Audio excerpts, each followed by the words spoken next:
Hello, this is Chris from Pubs Advisory Service. This is the Our Pubs podcast, and today I'm going to be discussing tenancies at will and short-term agreements with an expert in this field and also a friend, Tariq Philips of Artington Legal, albeit I knew him as TP Legal for many years. Tariq, nice to see you again and hear from you. How are you?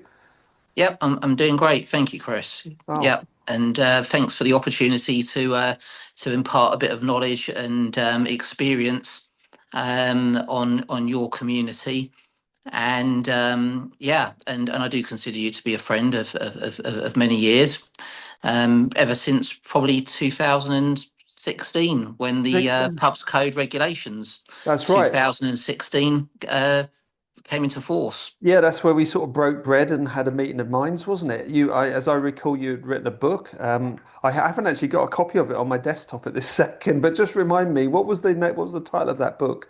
You asked me to do a bit of editing and proofread it for you. What was that? Yes, yes. So it was the Pubs Code Regulations 2016 and how to save thousands of pounds on your pub lease. That was it. So That was it. it's a very long-winded name, and on reflection, having the year 2016 on it, I feel probably for the second edition, I won't mention the year just in case our dear friends and publicans think that it's an old book and it's out of date, Sure, and that sure. it's only relevant for 2016. Well, maybe when you get a chance and you want to review it, I'm here. Just drop me a line and we could go over the pubs code and all the changes in those years. But along the way, as the pubs code grew and became what it is in the landscape here, obviously if not for all pub tenants, but for a great number of them, we shared a great many cases and worked on a huge number of breaking issues, groundbreaking issues, I feel, burnt the candle at both ends, didn't we, on a whole load of things. So, I've always enjoyed getting your point of view and discussing issues in the trade. I mean, the one thing I wanted to focus on in this particular podcast is short-term agreements. I put them in two categories. I think it's fair to say. One of them is tenancies at will. These are, or tours, as people often call them. So these are just generally an agreement which lasts no more than 12 months. And then there's the other short-term agreements, which are sort of 3 to 5 years. I think that's fair to say that's the market, isn't it? I mean, predominantly, I think the majority are 5 years. You do get quite a few in the family brewer world that are 3 years. Is that fair to say? Is that your take on it as well? That's the two groups? Yeah, very much so. Anything over that, then we're getting into the realms of the tenancy gets renamed a lease.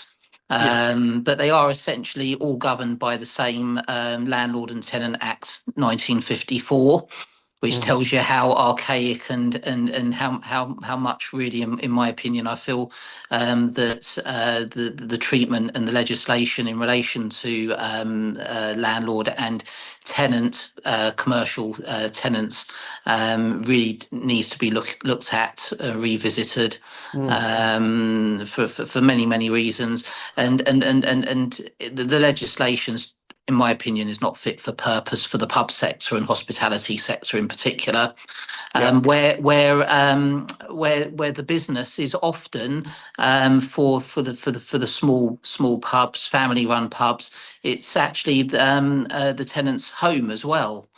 sure. And there and the water gets very muddy, doesn't it? Because you'll find that a tenant, be it a 12-month or a 3 year, 5 year, or more than that, if they're served a notice to quit, they often they've had generations in that pub, Mm. and they haven't really got a leg to stand on. It's and we've had but you and I have had a few challenges and a few real good wins, haven't we, in the past? We certainly have. Yeah, I mean, I like to think we have a very winning track record together and steering people through this. I mean, let's just chat a little bit about the pros and the cons of these short-term agreements. So I suppose for me, one of the most outstanding sort of good issues about them, if things are going wrong, you can get out of this agreement quickly. You're only there for a short period of time. So that's definitely a pro. The con to the short term is that, of course, if you're going to invest and build up solid trade and, really trying to establish yourself in a community and that, it's really the wrong type of agreement. That's the downside to it. If you're quite ambitious, I wouldn't think a short-term agreement would suit. Do you think that's a fair assessment of the balance there, the pros and the cons? What's your thoughts there? Yeah, I mean, obviously, it really just depends on very much on the landlord, your landlord. If we're talking about non-pub codes, then I think personally, I think there actually has to be a lot more consideration into and questioning the landlord's motivations for having you in on such a short Mm. agreement. Yeah, the Because intentions. Got you. yeah, because as you say, Chris, rightly so. I mean, you could go in there uh, and I do find that certainly lately, I've had at least half a dozen, or recently, at least half a dozen new wannabe publicans going into these short tenancies on the basis that that they're chefs at a pub that they're employed by, and they've got grand designs, so they're Sure. going to spend their life savings on doing the premises up, marketing, creating this amazing menu because Michelin star cuisine as such, Mm. turning it into a mainly food-led premises.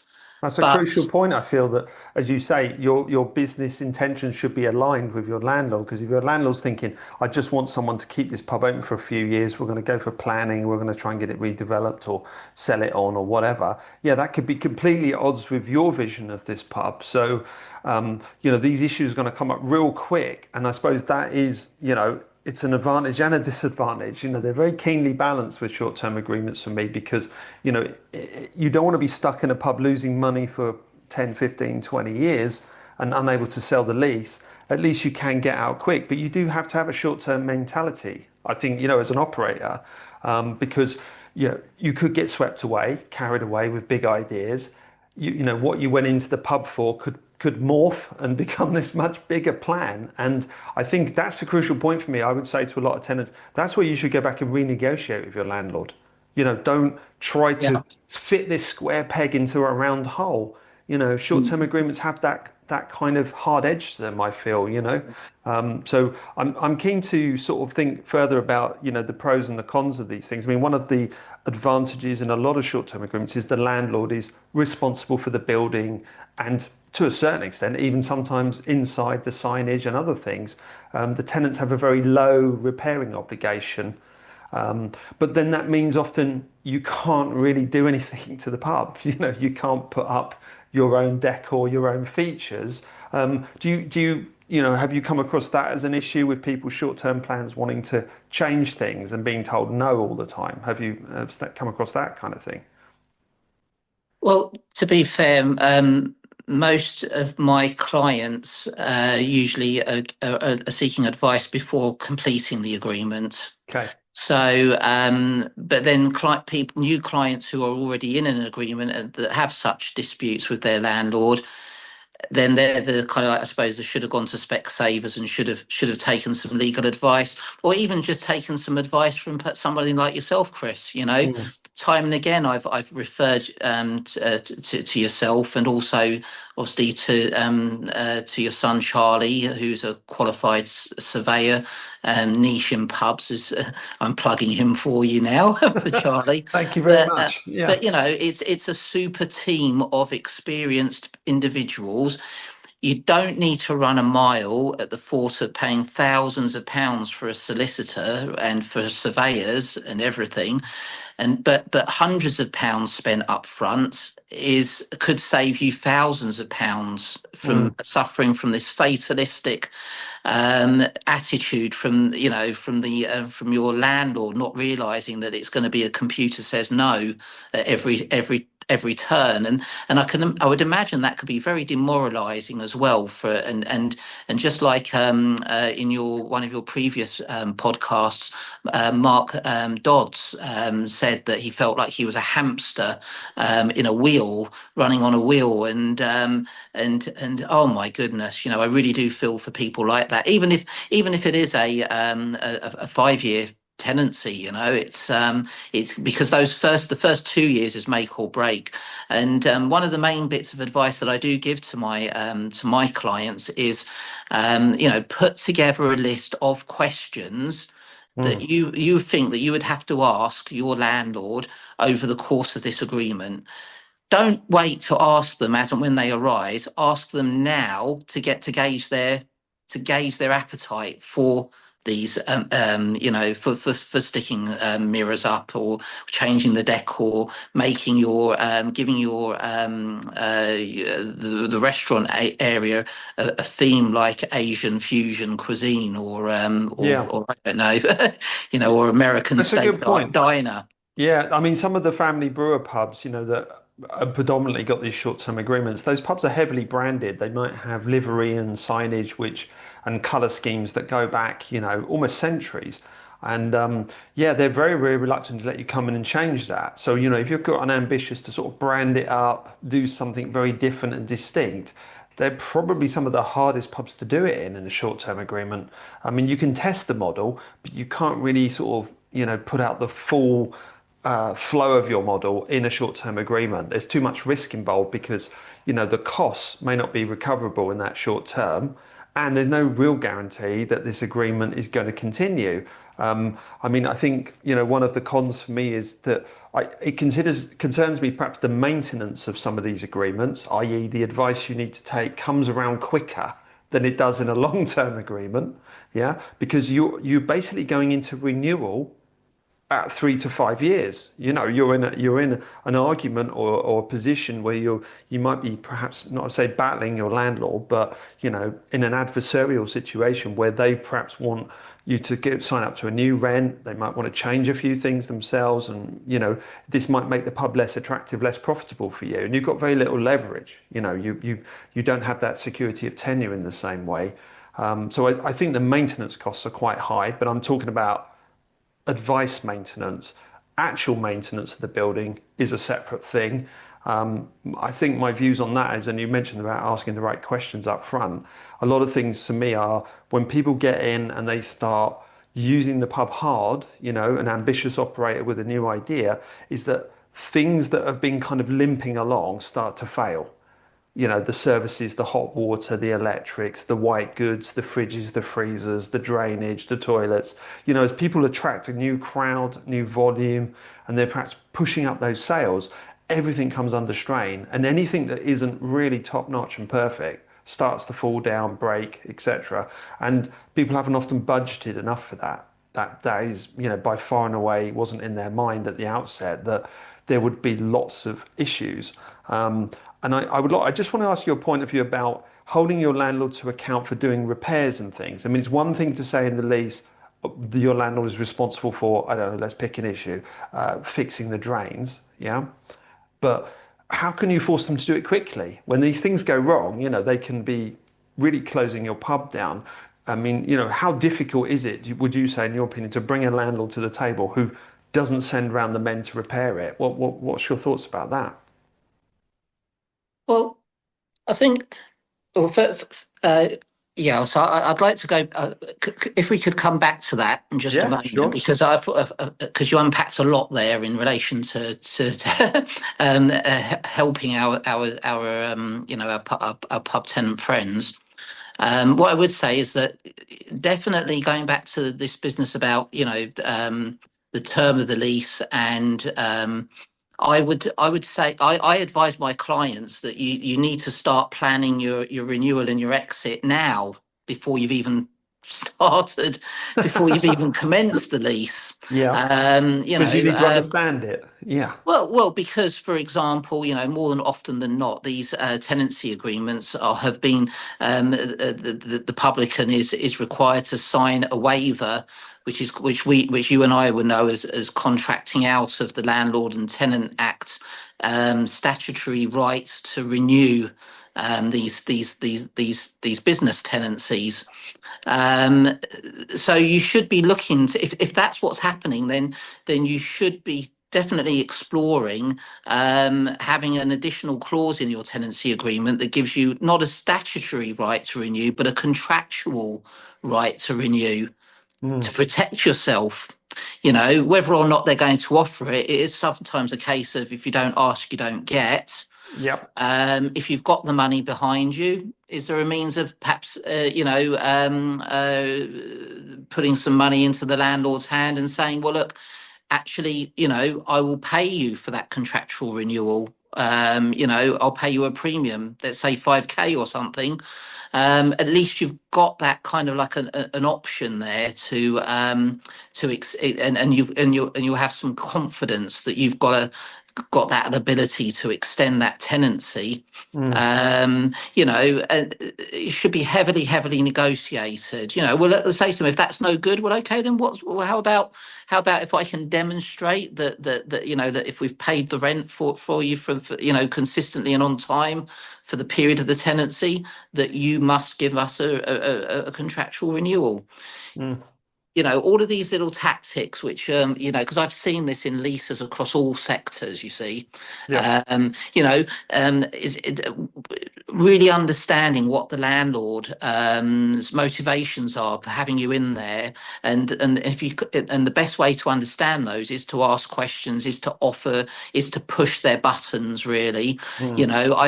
I've had clients who have negotiated or sought to negotiate an option to purchase the freehold. At the end of to be inserted into the tenancy. Now, no landlord is going to give you that, or even explore it unless you mention it to them and raise Sure. the subject. Yep. Sometimes it gets them thinking, "Oh, crikey! Actually, that's good because we weren't planning on keeping you for 3 years. We were planning on selling it to Tesco, and turning it into a shop premises. Mm.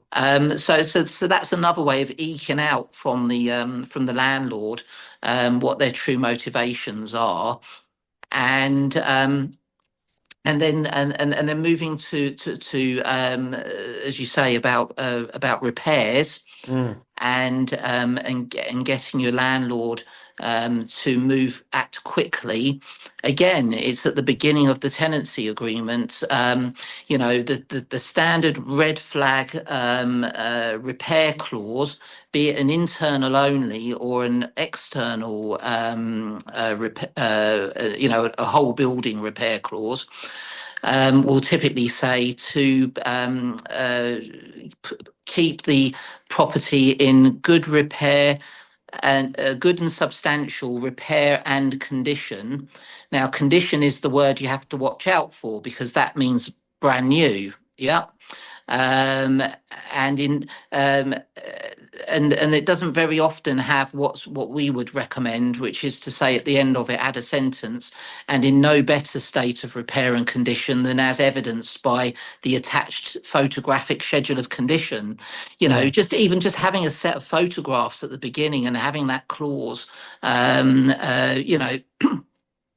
really, really negotiated to make sure that you know where you stand and you're not going to get served a repair bill the moment you walk into the moment the tenancy agreement starts, Yeah. for internal cracks, etc. I know the majority of the TAWs, Chris, I'm sure Mm. you'll agree, and the short-term leases or tenancies, which are usually 3 or 5 years at a time, aren't they? They usually reserve repair for the tenant's responsibility to being internal only. So when we come to then the landlord's repair obligations, you should be the incoming tenant should be looking to amend the landlord's clause for liability for repairs to say, to act without delay, you Sure. see. Yeah. And also, if the clause isn't in there, you could seek to have a clause that says that if you're not going to, in the event that you don't, Mr. Landlord, you don't come in and do these repairs, that we have the right to do them ourselves and Yeah, that makes sense. charge back to the landlord.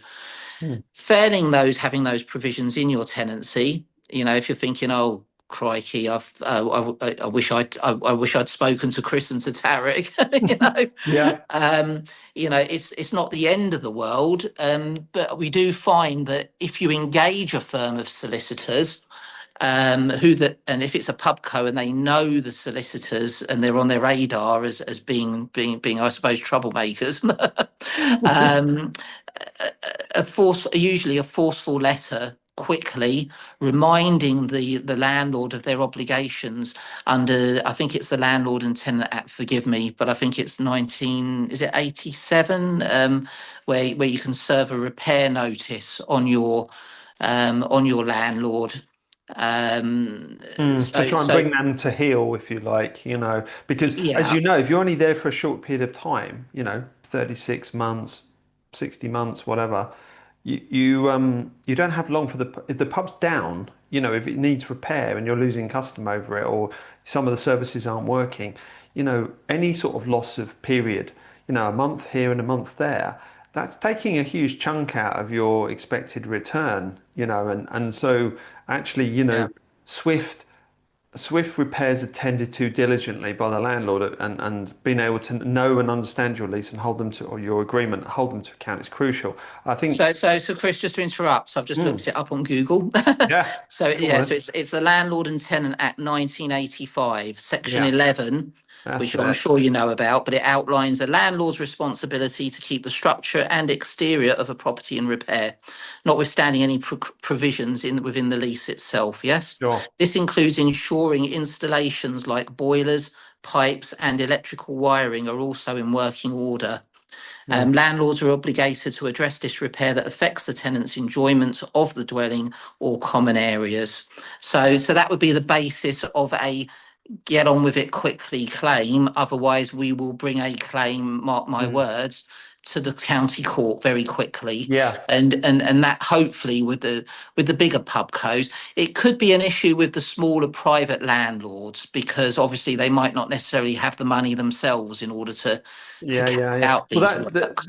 there is that pressure that builds up. If there is any sort of delay, the tenant eventually might go, "Oh, damn it, I'll just do it myself because I can't be bothered to wait any longer." And because it's affecting them, it isn't actually affecting the landlord. The landlord's not trading the pub. I think. I mean, just to go back on we said these two types of agreements. The tenancies of will, of course, you shouldn't be spending a penny on the pub.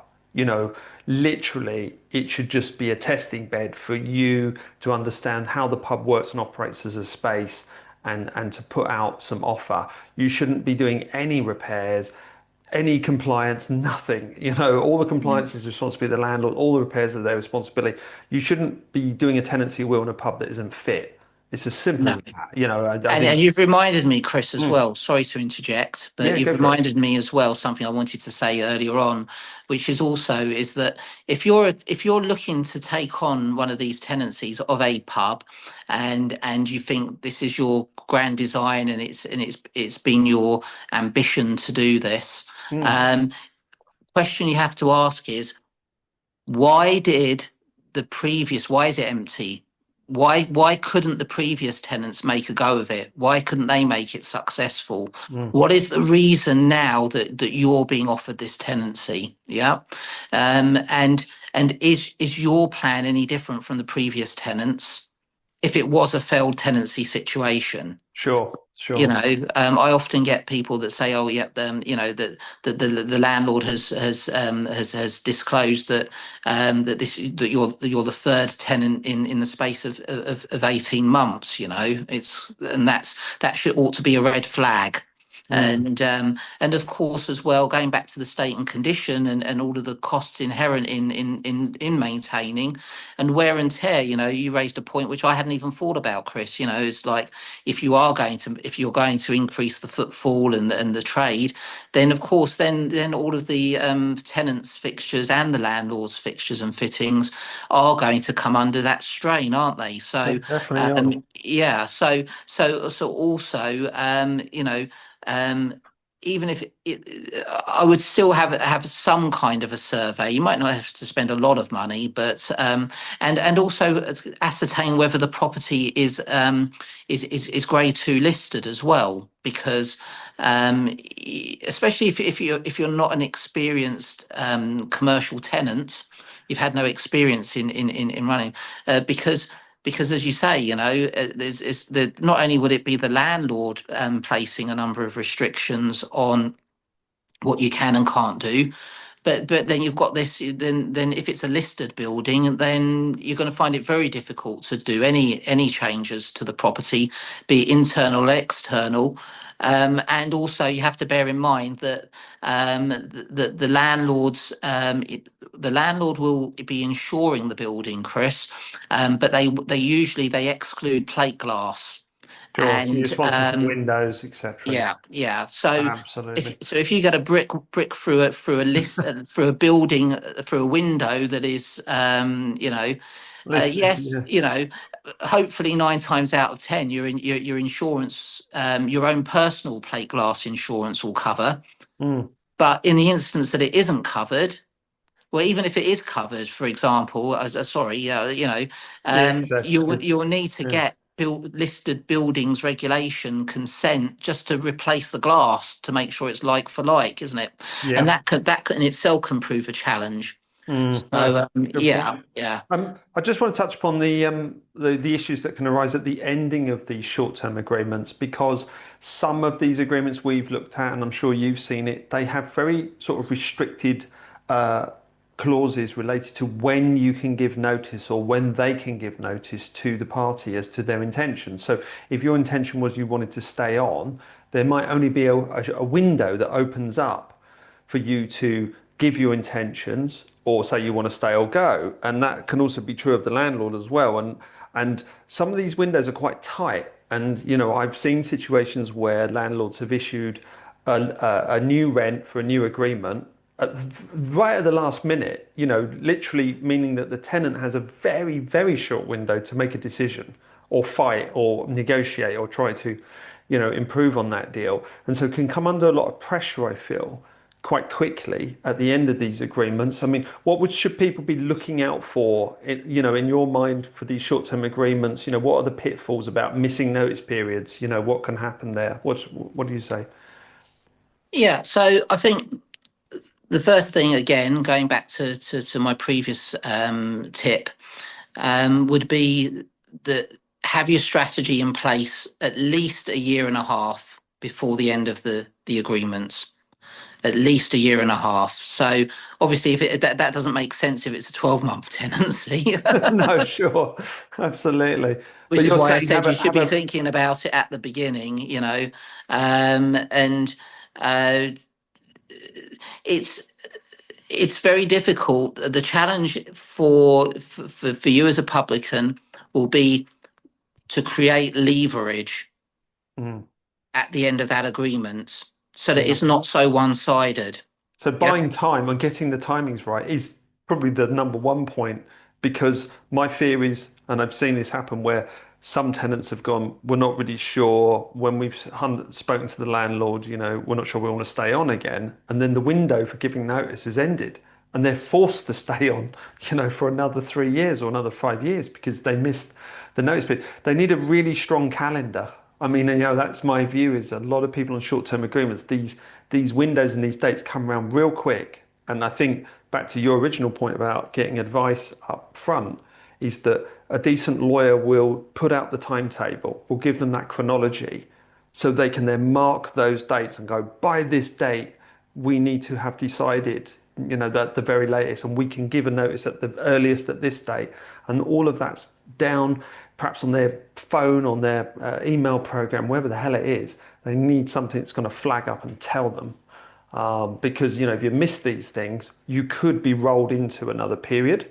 Perhaps you could have been deemed to have accepted a new rent, that the landlord's proposed. You haven't challenged it. You've made no other comment, and you can get steamrolled into these things. I've had a few people who have missed crucial dates, and I suppose, you and me can't go enough into the fact that we've had people contact us, we've looked at their agreements and we've had to deliver bad news. They're out of time, they've missed their opportunity. Um, and I think, I can't impress upon people how quickly it comes around. You got your head down running a pub, you're busy, busy, busy, and you just don't notice it. So, it Yeah. is Yeah. really crucial, and I think, I can't say enough about the due diligence up front. You mentioned about finding out about the pub's history. I mean, there's an awful lot more people can do online now. Putting in the pub name, looking for news stories, speaking to neighbours, maybe other businesses in the other area. If it's not familiar to you, the pub, you may be able to find out some very useful background history about the pub. Sure, you have to take some of it with a pinch of salt, but there may be a lot of things out there for you to look at and actually work out whether or not it's a good site. But I do consider that tenancies at will often come with a lot of promises.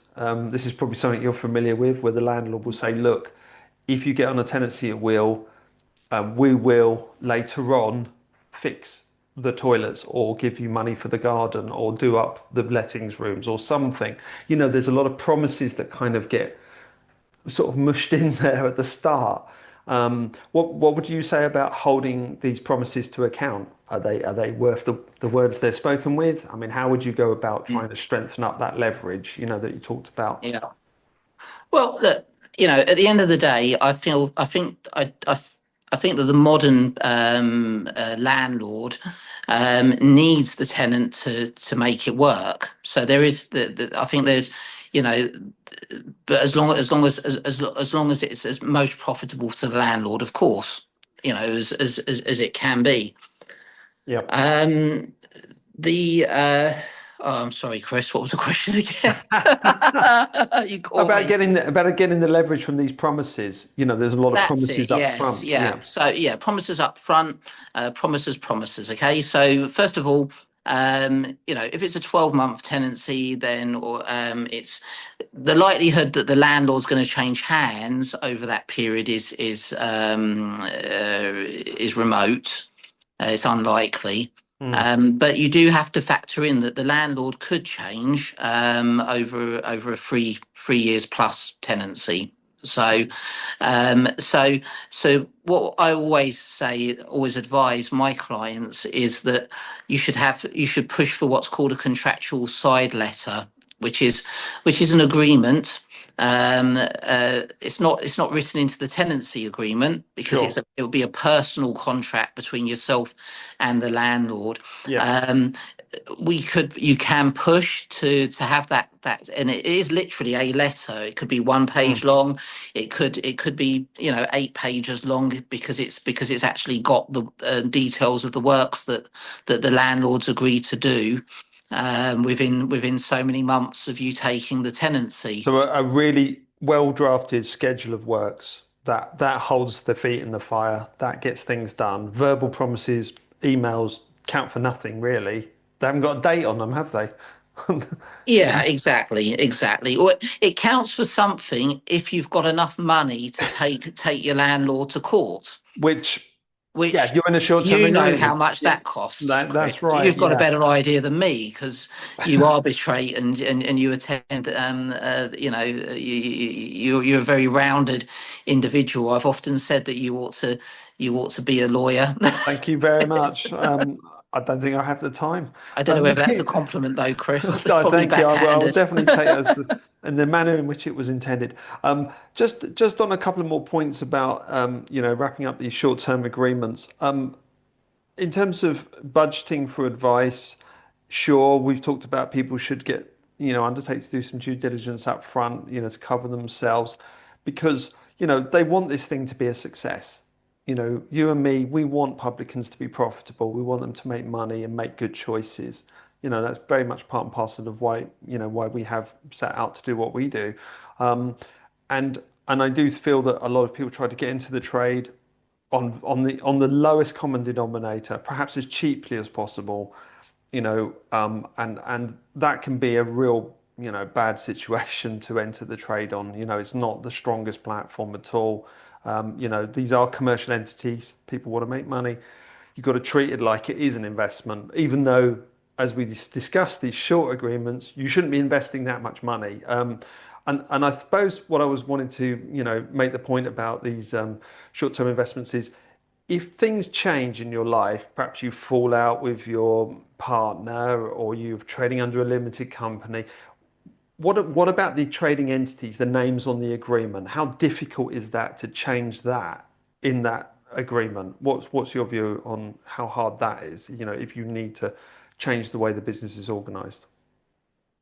I think probably the longer the term of the agreement, Yeah. and the higher the rent, I think I feel that there is probably a correlation between those two elements to the agreement and how much more difficult it becomes to reach an agreement with your landlord, because obviously, you know, let's say it's a 3-year tenancy agreement and the annual rent is £50,000 per annum.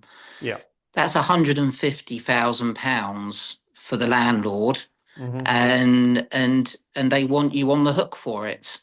They want you on the hook for it, and they've got every right to want you on the hook for it and not let you off the hook, Mm. just because you're not getting on anymore with your business partner, who, as you say, often could even be a relation or a spouse. Yeah. So So it can so be it's very, difficult. very tough. Yeah. Yeah, So you have difficult to to make think change. very carefully about who you're putting forwards, basically, for Sure. these tenancy agreements.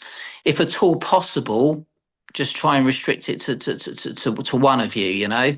Yeah. Often the landlord will require, especially with the trend being to set up a special purpose vehicle, a company, an SPV we call it, which will be the tenant, and then and then the owners of that SPV will more than often than not be required, because it's got no trading history, to guarantee the rents and guarantee. And that's another thing as well, which I'll pick up on as well. If we're trying to give our listeners plenty and plenty of content here this Mm. evening, which I think we're managing superbly between us.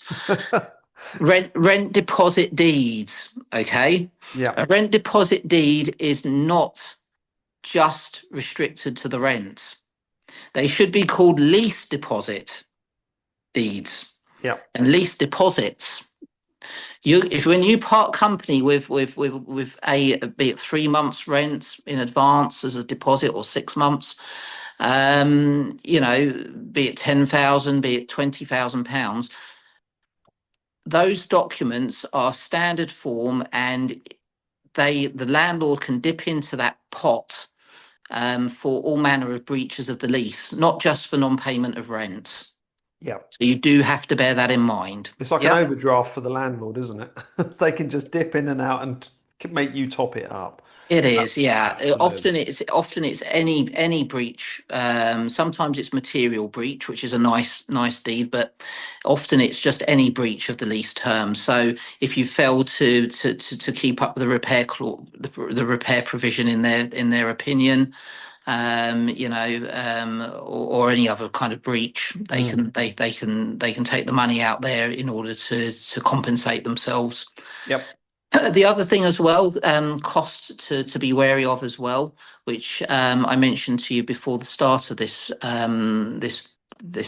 conversation, recorded conversation, is that stamp duty, land tax. I think time and again is something that we draw to the attention of our new clients, and also clients coming back, tenants coming back to renew their pub lease, and we find that the stamp duty, land tax, which can be there can be a liability. It could be anything from it could be anything from £10, to be honest, to £1,000 odd on a 5-year or 3 to 5 year tenancy.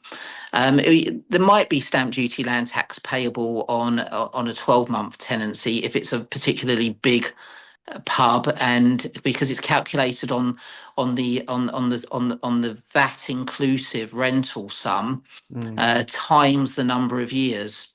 Yeah. So I advised some clients only the other week, on a tenancy agreement, and I just said, look, I've just it's very simple, it's free to do. Go onto the HMRC stamp duty land tax calculator Yep. and just put the information in. Make sure you put the VAT inclusive. If your landlord is going to be charging you VAT, make sure you put that into the calculator. The calculator only needs the first 5 years of the agreement. So if it's Sure. less than 5 years, you just put in, less than 5 years, you just put 00 for the other. It will work its magic. But the important thing to remember is that stamp duty, land tax, if there is any payable, it's tax. It's a civil, but also potentially a criminal liability for non-payment Sure. of Yeah, it's tax. public money, isn't it? Yeah, Absolutely. and also there is a statutory requirement by HMRC to complete and submit a return within 14 days of the start of the tenancy agreement. Mm, mm. So, and most solicitors practices and conveyancing practices that deal with commercial property um, will have already have an account with HMRC's SDLT To and be make able that to payment. Yeah. complete it online. We can offer that. We offer that service, for example. And I'm not trying to plug myself here, but No, but yeah, you're covering all the bases. It's important.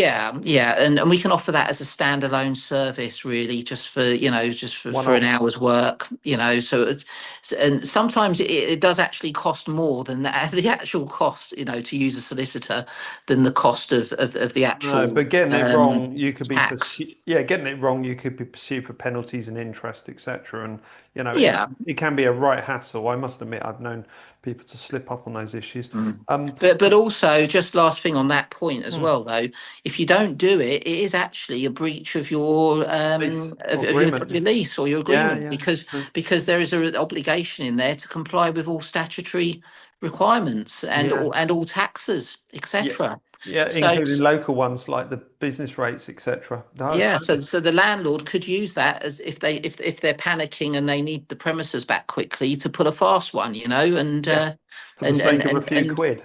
Yeah. yeah, I just exactly. on the pros and cons things from a little earlier. One of the other sort of pros and cons, and one of the other downsides to having short-term agreements is they're not assignable. Correct? You can't assign this. You can't put this lease agreement up for sale and sell it to someone else. It's just you. So Yes, yeah. yeah, if you suddenly got plans to sort of introduce other people, shareholders, etc., etc., yeah, you're going to get stuck. They kind of are quite rigid, aren't they? There is no assignment, so you're not going to build up any leasehold value here or any value, assignable value that you can sell to somebody. Yes, Literally, yeah, yeah, all you've got is the F and F. yes, yeah, Your goodwill it can't be sold on. It can literally just end up back in the hands of your landlord. And I mm, think that's worth pointing out. It does mean that in theory the rents should be lower and the repairing obligations lower. So this is the pro side of it is that there should be less capital cost there, less capital investment. But of course, if you ignore that and just start spending huge money doing up the gardens, redecorating, changing everything, you're really just driving a coach and horses through that advantage. You're just yes, yeah, spending through it. And I've often said to people, if you get the sort of tingle to become really ambitious and want to rev up what you're doing and get another site, it's almost pointless trying to do that in a short-term agreement. You really need to stop, take stock, approach your landlord with a decent business plan, and say, look, we're ambitious, we want to do things. Are you going to come and meet us halfway? Can we have a discussion? If your landlord's very rigid and says, no, no, no, that's it, then quite frankly, you are looking for another site. I think short-term agreements generally is sort of safe harbors for people who aren't going to do too much of their own thing. It's a branded business usually. It's family brewer territory. It comes as a sort of a pre-built sort of package, and you can't play a lot with that. It's kind of regular pub stuff. For those that have got ambitions, I think you need to look elsewhere and look at leases, not not stick in the short-term agreement world. It's not the place for entrepreneurs, I don't feel. But that's more of a Yes, yeah. strategic argument. Um, Tarek, have you got? I wouldn't be by saying that though. I'm sure you know, we're not between us promoting though, you know, like a longer lease on these They have particular problems. premises, They have problems too. Yeah, because they have a whole bag they do. In of fact, extra problems as well, yeah, yeah. and a much more thought and consideration. But you know, there are so many resources out there for publicans nowadays. It's a matter of asking, isn't it? It's, you know, for example, the you know, as as Mark Dodd said as well. You know, you've got the British, the BII. So I always get, I'm an accredited advisor You for are. the BII, Yeah. but for the life of me, I keep forgetting whether it's the British Innkeepers Institute or the British Institute of Innkeepers. So I tend to say BII, but You're on safe ground there, mate. that's You're my on old safe ground. age showing through and my memory. No, there is a But lot of resources, yeah, and some of yeah, it is, of course, mushroomed out into the world of social media, which didn't exist. You know, when you and me were first meeting, there wasn't very many Facebook groups into this. You know, there's some really good commercial resources, and I've been an administrator on a couple of those groups, and yeah, there's some good discourse on there. There's some mm, useful advice. You have to take it with a pinch of salt. There's an awful lot of lay people chucking in their pennies worth, but you know, from the most part, I think you know they have proven their value and they've been mm, very supportive places. Not to get too sort of cheesy about it, but you know, as mm, Facebook groups grow and they have grown, you know, there has been differences of opinion, and you know that does happen online. You know, you have to take that with a pinch of salt. But if you just wanted to join one of those groups and go researching, you can find an awful lot. In fact, as I've known, I've seen it on some groups, people have joined, said they're interested in a pub, and the previous occupant, who's already a member of the group, has popped up and said, I used to run that pub. What do you want to know? So, sure. you know, it's a really small world sometimes with things. But your point about long agreements, yeah, we'll do that in another podcast. I'd love to get you back on again, and we can go through you know, long agreements and look in the whole thorny subject around that. That's probably going to be a much longer podcast because that's a different kettle of fish for sure. But for now, Tarek, you got any final thoughts to wrap up with? Yeah, so I'd say really just let's rewind right back to the beginning. You know, just arm yourself with all the information you can. Speak to as many people as you can that are connected to the pub. Speak to the community. You know, check like you said, Chris. Do Google searches online. Mm, Get involved with chat communities. Join communities like your own community, the Pubs Advisory Service. Consider the BII, which does offer 30 minutes free advice as well. So just you can get a little bit of, take advantage of everything that you can be given that's free to begin with. mm. Before it costs, But don't think that that's enough, though. You yeah. know, make sure you've got somebody experienced in, like myself, to be honest. You know, to be Mm. frank, I thoroughly recommend people to get in touch with you, Tarek. You've that's got huge knowledge about this subject, you know. yeah that can go to can pick the clauses out that I'm familiar with Mm. and offer some suggestions and you never know you might be able to get a more valuable tenancy for yourself Yeah. Make it as an more incoming profitable. tenant, yeah, Mm. have this, you know, run the figures as well. You know, get you know, I ran a Green King tenancy through an AI, Mm. and it came up with how much, in its opinion, how much sales you'd need to do in order to meet to meet That that can help. Yeah, yeah. yeah I mean, to meet the rents. some people can notice that the kitchen's really small and you're being asked to do like 8K a week in food, and you just think, how are you going to do that in a tiny kitchen without the services? I mean, I think, you know, my final thoughts to wrap up here is that you know, this is a commercial enterprise. Short-term agreements can be attractive because of low rents. They can look like a very low-cost way to get into this trade. That can come with a very high cost exit. I think that's fair to say. But this is not a hobby.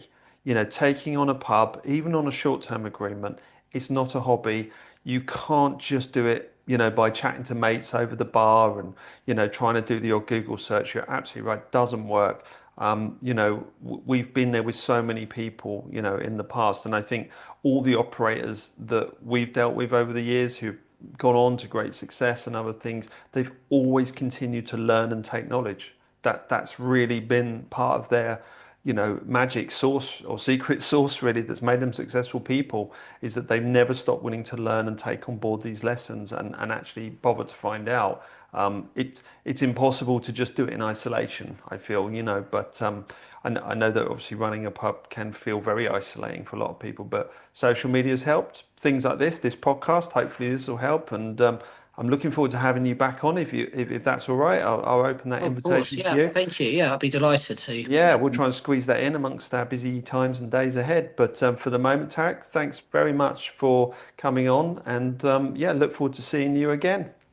Thanks for having me on, Chris. No And worries. yeah, and good luck to all those budding,